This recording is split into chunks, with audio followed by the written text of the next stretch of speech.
This audio is for educational purposes only. I hope this will add light to your journey. Please share this audio to your loved ones, family and friends.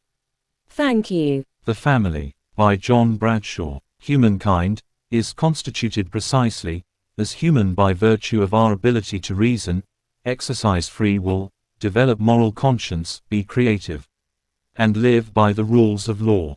There seems to be very little argument that these human activities are enhanced more by democratic forms of human governance than by monarchical, dictatorial, whether patriarchal or matriarchal forms of political leadership.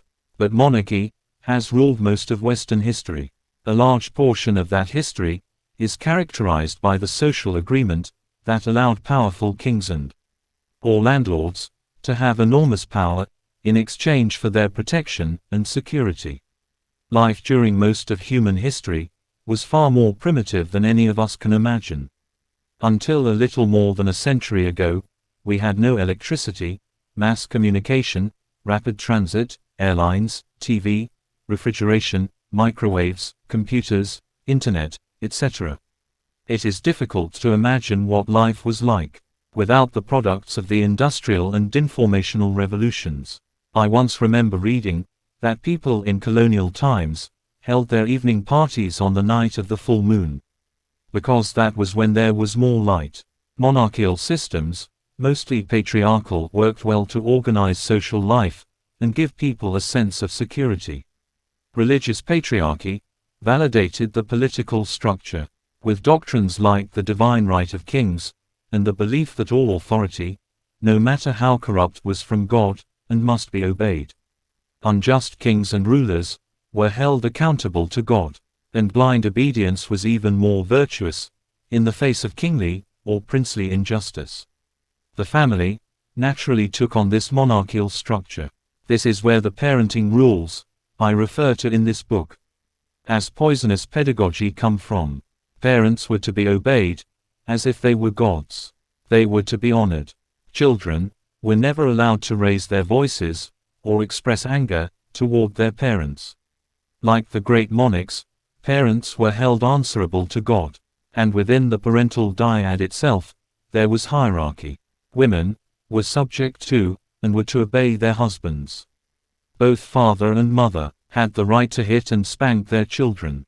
Anger was especially forbidden and punished. It seems clear why monarchs did not want their subjects to have anger. Anger is the feeling that gives us energy to fight those who violate us. Our anger protects our rights. Since subjects had few rights, the monarchs wanted to make sure they did not protest their lowly status. Anger, if allowed, could be the energy that sparked a revolution. As parental authority mirrored kingly authority, anger was forbidden to children. The family hierarchy of power was blatantly non-democratic. The French and American revolutions were direct responses to the abuse of monarchical power. They ushered in representational democracy. But even with representational democracy, the family maintained its authoritarian structure. I personally know men who fought in the wars to make the world safe for democracy, yet ruled their families like Nazi dictators.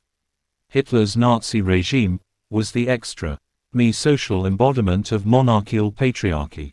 Vater Aberals, the fatherland over all, was a Nazi slogan, endorsing the extreme cruelty of unbridled power that fostered the most heinous and inhuman crimes the world has ever known.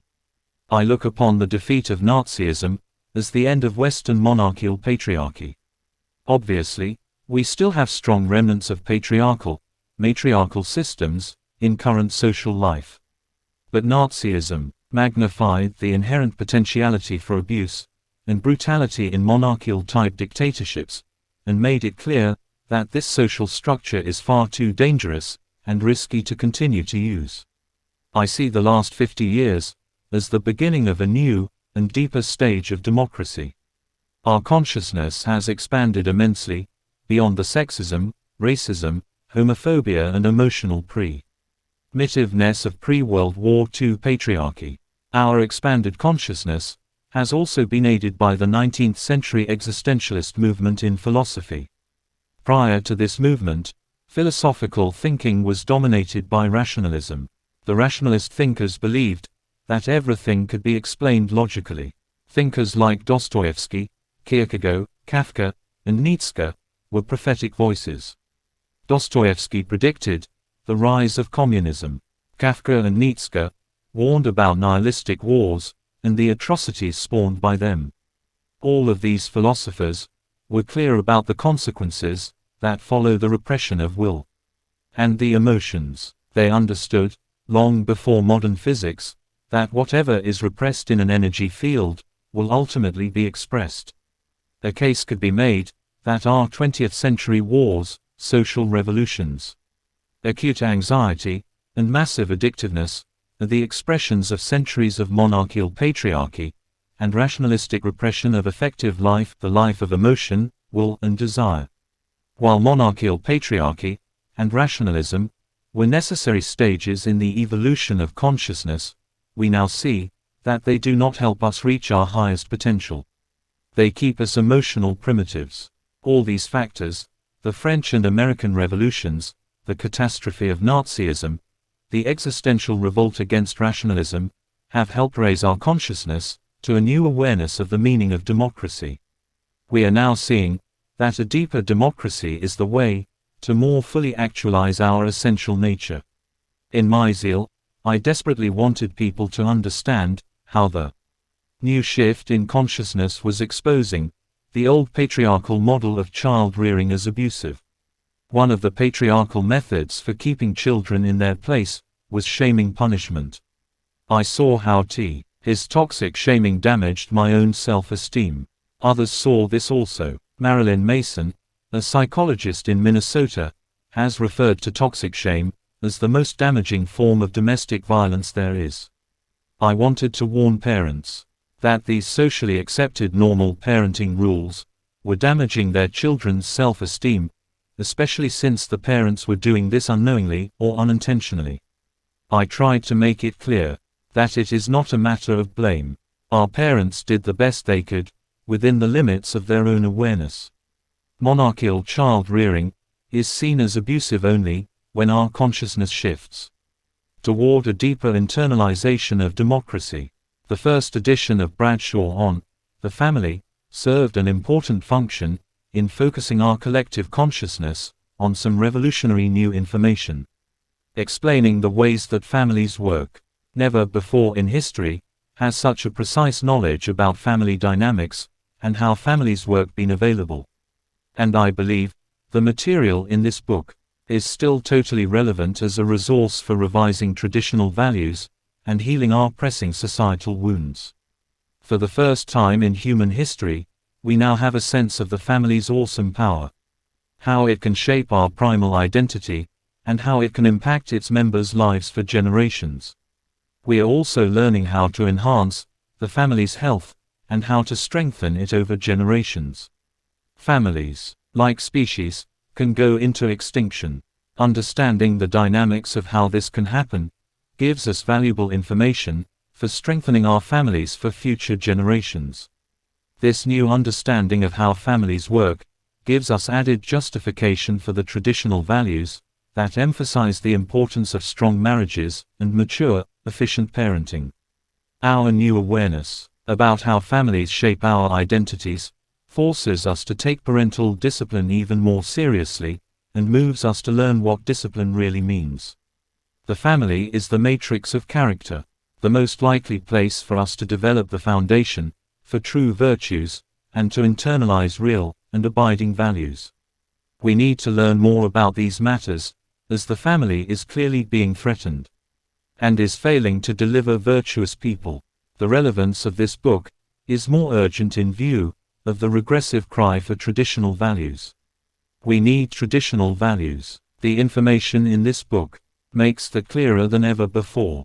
But the plea for traditional values that we most often hear today is asking us to go back to a monarchical system of hierarchical power and to reinstate the rules of the poisonous pedagogy.